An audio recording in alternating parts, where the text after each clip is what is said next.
La la la la la. I want to talk about the show Paternity Court and all of the cases that I've seen. A great majority of them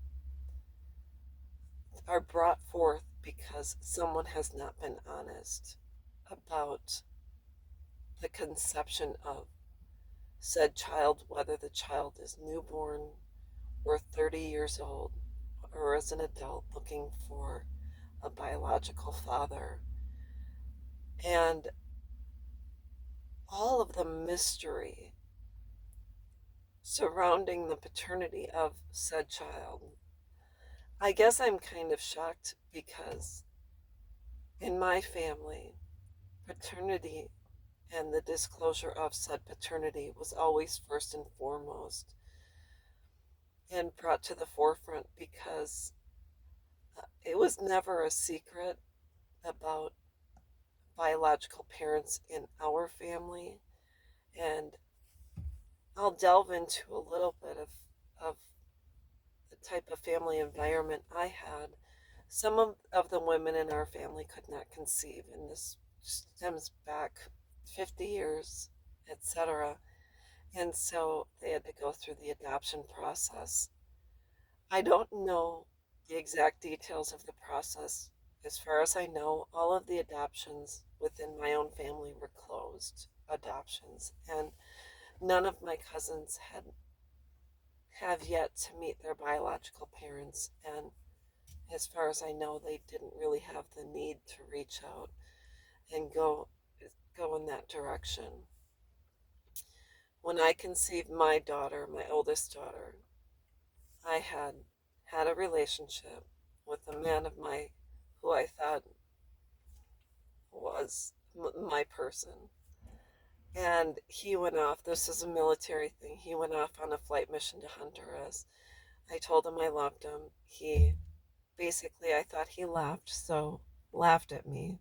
So I had a rebound relationship, and within the same month, I had been intimate with both of them. And so, lo and behold, a couple of months later, I am pregnant, and I am not 100% certain. But the first guy was who I thought was my person. He went off, laughed about my, my emotions. I had a rebound.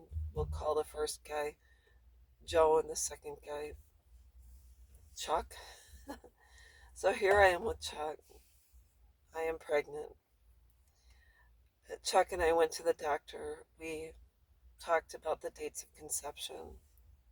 And Chuck and I said, well, I had to have gotten pregnant by Joe, the first guy. And so, lo and behold, they all went their separate ways. I ended up getting married to a third guy. And that's just the way it was. So, we, I, I didn't know for a number of years who my oldest daughter's biological father was. And the truth about the fact that she had a biological father out there, and I had married the third guy, and we had another daughter together, so I had two daughters. But the truth behind her biology was never kept a secret. We told her, you have a biological father and you have a daddy, and daddy's the one that is raising you, and someday if you want to go find your biological father, we will help you with that. But it was always known.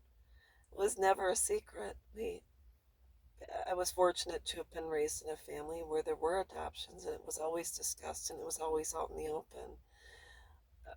I never felt really ashamed. I didn't go announce it to the world.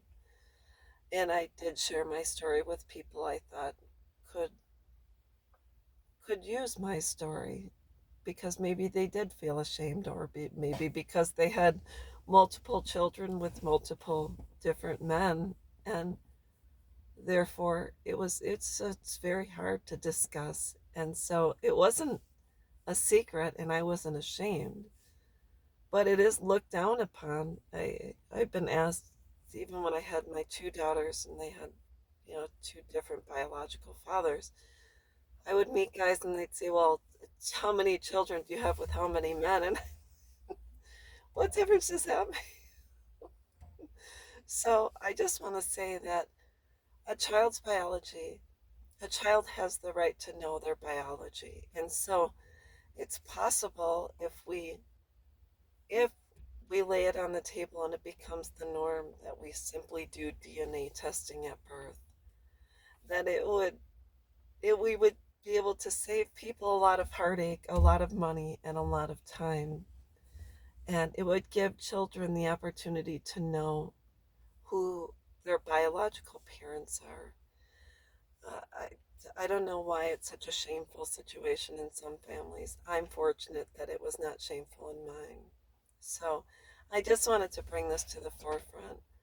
I see these women being dragged through the mud in the courtroom, and it is such a shameful thing. And not only that, it's made public for the world to see. And what kind of a situation is that to put not only a woman in, but a child through? I think it's awful, and it's actually very cruel to drag someone through the mud because no one is perfect, and it's always focused on the woman. The woman has had multiple partners, but the guy is he may have multiple partners too, but it's never looked down upon when it's a man compared to a woman. So I'm not ashamed of how my daughters were conceived. I love them. I wanted to be a mom. I was a good mom. Just so happened that I was, it just so happened mine happened 30 years ago before the internet came out. So, anyhow, I just wanted to talk about that. Very important to bring it to the forefront. Don't keep it a secret. Should never, a child should never be made to feel ashamed of who their biological parents are, and nor should a man or a woman be shamed because they simply don't know, because they chose as an adult to sleep with multiple people.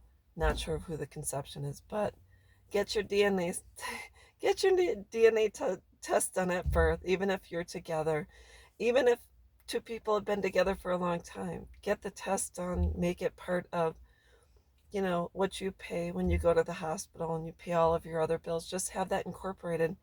Just get it out in the open. And if you're both, if you're married and child has the same parents, and you bring it to the forefront, at least it's on the birth certificate from the get-go, and you could save yourself a whole lot of trouble, a whole lot of heartache, a whole lot of time, a whole lot of money. Just get it out in the open, and that's just the way it is. It's my suggestion. Take it or leave it, but there you go. Have a great day. Bye-bye.